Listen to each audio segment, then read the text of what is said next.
Hi everyone, Luna here, and in this week's episode of Campaign 1, Vox Machina descended deeper into Greyspine Mines, and Grog has his brains put to the test. Let's get into it. This video is sponsored by Broken Anvil Miniatures and their campaign Forged, but more on that later. So we pick up right after the fight with the strange Naga that had all of the extra Naga heads sewn to it, and all of the miners are celebrating Vox Machina's victory over this creature. Lord Greyspine is impressed and asks the party to step into his office so they can discuss things further. He has a proposition for them. He explains that these incursions have been getting more and more frequent, and in fact they have had to block off several passageways just to try and stop them, which has had a significant impact on their trade and exports. Lord Greyspine asks them to go into the mines and defeat whatever it is that is causing these incursions in exchange for... I'll reward you with not a trifle sum. 25,000 gold pieces. Plus 250 gold per beast scalp you provide upon return. Oh, I like this. Ew, no, please. Travis does not need any more encouragement to explain things in a very gory and gross way. No, thank you. They go to speak with the foreman of the mine, who explains about some of the weird creatures that have been seen around the mine. In their form. Like a goblin centipede. Or it sounds like a bit of... If you will, aye. They decide before heading off to deal with these beasties that they should stock up on some potions. And of course they go to the only place they've heard of that does arcane things here, House Thunderbrand. This is the house that Tiberius so valiantly attempted to enter the day before. This time, Vax tries to knock on the door. I'm going to use my rogue abilities to walk up to the front door and knock on it. Great. Sorry, Okay. Grog.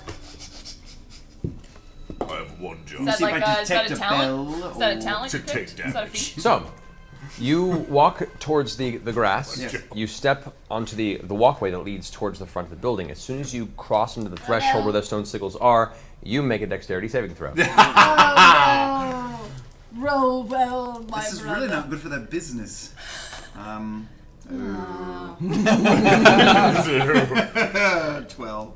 12. Oh, no. So as you pull your cloak around you and take a few steps to jaunt upward, suddenly you guys hear it, this strange sound, a little poof, poof of arcane blue energy kind of just pulses around his feet. You instinctively begin to pull back, but as you do, there is a blast of blue electric energy that just streaks out from all around you, shocking your body and throwing you about 15 feet back, straight onto your shoulders. You skid to a halt. Yes, which Come one line. of these? And with that, Scanlan casts Unseen Servant and sends it up to the door and uses that to knock on the door. I was actually quite surprised that this worked, given that all of the spells that Tiberius cast the day before had sort of hit the magical barrier and not gone any further. But I wonder if this was just a matter of Matt being like, okay, you guys are really not going to give up, are you? And just sort of letting this happen so that they could speak with Lord Thunderbrand and then go off and do what they were supposed to be doing. But anyway, after the Unseen Servant knocks on the door, Lord Thunderbrand himself answers it. So, you have my attention. Well, it's a pleasure to meet you. My name's Tiberius Stormwind, and these are my friends. He puts his hand up and there's no sound coming out of your mouth. He is very unpleased at Tiberius's actions the day before and has no interest in talking with them, especially as they do not have a dwarf in their party. But to try and get around that, Tiberius casts Alter Self on Keyleth, turning her into a dwarf. How nice to meet you. Where are you from? Oh, hello. Liefen, laufen, laufen, Leben. Yeah, from Steven. Joke on a chip. Roll with the player, roll with it. I hail from the mountains. Wicked north. Of course, Alter Self, the spell, is only supposed to work on yourself. Like, it's right there in the title, but it resulted in a pretty funny moment anyway. Lord Thunderbrand, however, is not convinced or impressed and just manages to dispel that spell with a wave of his hand and basically tells them to get out of here. He does mention, though, that they can buy potions and things from the Value of Valor, and I can't help but think they probably would have found this place if they had just asked around a little bit more. They drop several thousand gold on some potions because Vox Machina are flush. This was such a big contrast for me coming from Campaign 2 into Campaign 1. Vox Machina just has so much money and they have so many magical items. If only my DM was so generous. Jared. They make their way.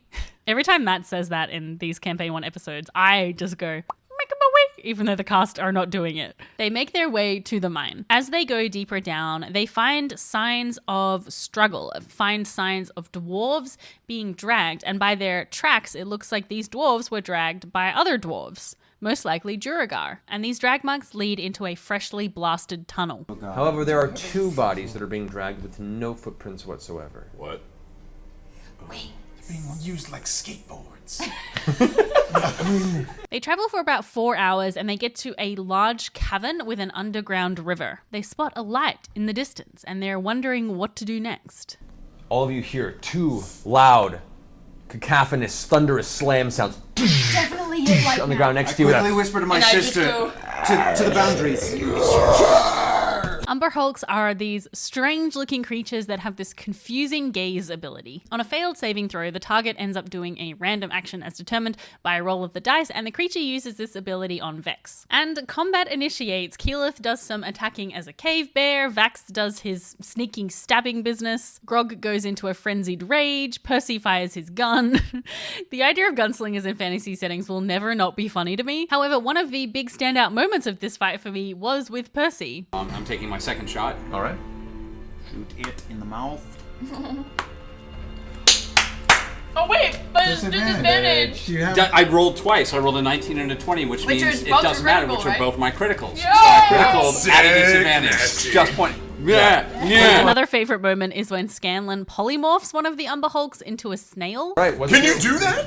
Yes. This feels like the beginning of a long history of the casting polymorph on the enemies and just annoying the hell out of Matt Mercer. It was very fun in Campaign 3 to see one of the NPCs use that same tactic on the party. It was like Matt Mercer just getting his revenge. This video is sponsored by Broken Anvil and their new campaign now live on Kickstarter called Forged. This is a massive campaign to bring high quality, low cost minis to your table along with original 5e compatible content. Backers can choose the Hero Box, which features an exciting array of brave and daring characters from an inconspicuous catfolk wizard to an imposing centaur druid. That one is one of my personal favorites. Or the Encounters box might be more your style, with its squads of formidable enemies like gnolls, orcs, and wraiths, and one very creepy lich. Or you can get both the enemies and the heroes with the Adventure box. Plus, if you prefer to print minis at home yourself, you can get the Adventure STL bundle. And if you get the Forge Masters bundle, you get all of these things plus the 5e Adventure module, the Creature Compendium, the 7-piece Dragon bundle, the 45-piece Terrain bundle. It just keeps going on. You can just get a lot of minis is what I'm trying to say. These prices are exclusive to Kickstarter, so make sure you check out the link in the description, and you'll be helping the Broken Anvil Miniatures team achieve their dreams with making these minis a reality. Plus, they did send me one. They sent me this. Look at the pumpkin. Look at the little. I would make a terrible beauty blogger. Thank you so much to Broken Anvil Miniatures for sponsoring this video. Make sure you check out their Kickstarter using the link in the description. Grog gets the "how do you want to do this" on one of the Umber Hulks. In my frenzy rage renewed, I run towards the water, haunted by nightmares of Sebastian and the Little Mermaid, and I leap into the water and start slashing and All right. slashing. Go ahead and make your 3 attacks, Grog. Les poissons, But my favorite play of this combat is when Vax just picks up the snail, which is the polymorphed Umber Hulk, and just throws it off a cliff. I thought that was such a fun moment. Unfortunately, it does end up reverting back to its true form and then just coming back and attacking them, which, you know, I get sometimes as a DM, you're supposed to fight these things, but I really loved that play. I thought it was very clever, and luckily Vax still does get the "how do you want to do this" anyway. It's looming over Scanlan, who's on its back, and it's tearing into him and starting to gut it best it can, and he's screaming from beneath. You rush underneath, tumble, bringing your dagger up and slam it right under the bottom of its abdomen. As you do it, looks down towards you, and right before its gaze can meet yours, you yank back with all your might, basically scissoring and jagged, drawing the blade up the back of its body. As you do it, leaps forward. Its now soft torso and belly, left open from the armor plates being shot off, spills a number of its warm innards right onto Scanlan's body and form. Oh, it went in my mouth! They begin to investigate that source of light that they saw earlier and discover that it's an old campfire. And Grog, who is in a frenzied rage, starts just like messing up the campsite and kind of tearing around it, making a lot of noise. This felt very much like a it's what my character would do kind of moment. So, of course, crossbow bolts shoot out of the gloom, and we roll into another initiative. And some strange beast you've not seen before seems to be accompanying one of them. What is that? Looks like an oversized, swollen brain. It's hanging with a brain. set of claws. Krang? It's just like a large brain with a set of arms and legs, like a panther. What? That can't be good.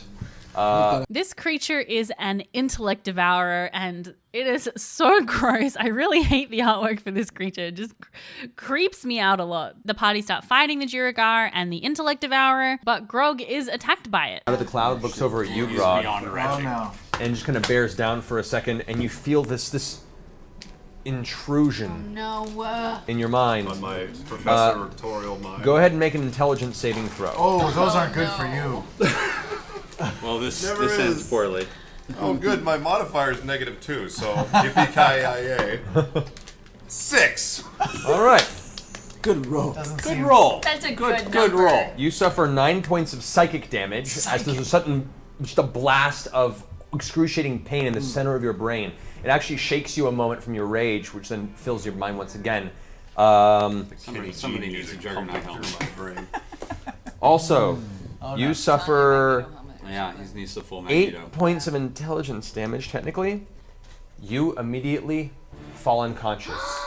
What? Your intelligence is brought to 0. Oh, but I was at 6.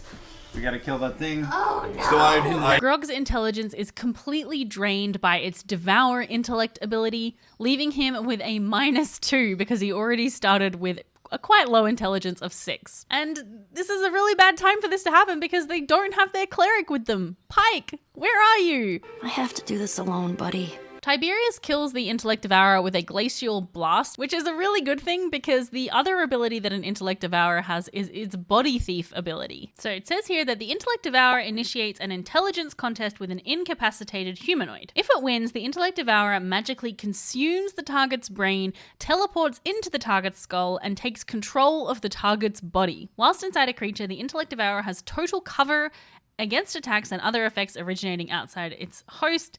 It retains its intelligent, wisdom, and charisma scores, and otherwise adopts the target's statistics. So that would have been very bad if this Intellect Devourer had essentially commandeered Grog's body and started attacking the party. The Duragar start to sort of disengage and try and run off, and Vex, who can understand deep speech, understands that they're saying, "Quick, back to the master." However, they do manage to capture one of the Duragar and intimidate it into dropping its weapons, and they have it held hostage. Scanlan casts Dispel Magic on Grog, but it doesn't work. So for now, Grog is left catatonic. Dun dun dun! This episode felt like such a classic D&D game with these kind of classic monster combats, and there was some pretty heavy foreshadowing of what's to come. So if you haven't watched Campaign 1 before, here's some spoilers for future events. But Intellect Devourers are created by Mind Flayers. So this is a big, and I'll talk about those monsters when we get to those episodes, but yeah, this is a big sort of early signpost that we're going to be dealing with some Illithid nonsense. And this episode, despite not having any sort of like huge story moments or like crazy exposition or anything like that,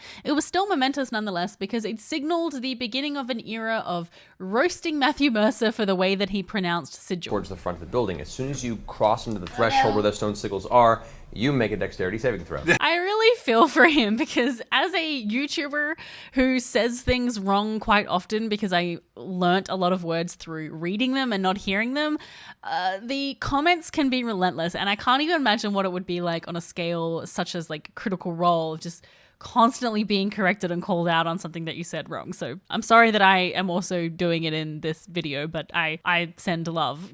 Something else that has really struck me about these early Campaign 1 episodes is just how short they are. Like, I've just come to the end of my outline and I'm like, oh, that's it. Because the episode was only like 3 hours long, and now we're sort of averaging 4 to 5 hours for an episode. So yeah, that's the other thing that feels really strange, is that it just seems to like fly by so quickly. If you've made it this far, don't forget to subscribe so you never miss a video. And I'd like to say a huge thank you to my patrons and YouTube members, with a special thank you to Yasha, Admiral, Tony, Mark, Chad, Gemini, Rob, and Berenby. Stay tuned for my Campaign 1 Episode 3 breakdown coming out in 2 weeks. But if you're looking for something to watch in the meantime, I have a Legend of Vox Machina reaction series where I, a person who knows a fair amount about Critical Role made my husband, Jared, who doesn't know anything about Critical Role, watch the show with me. So you can click down here to see that. And until next time, bye!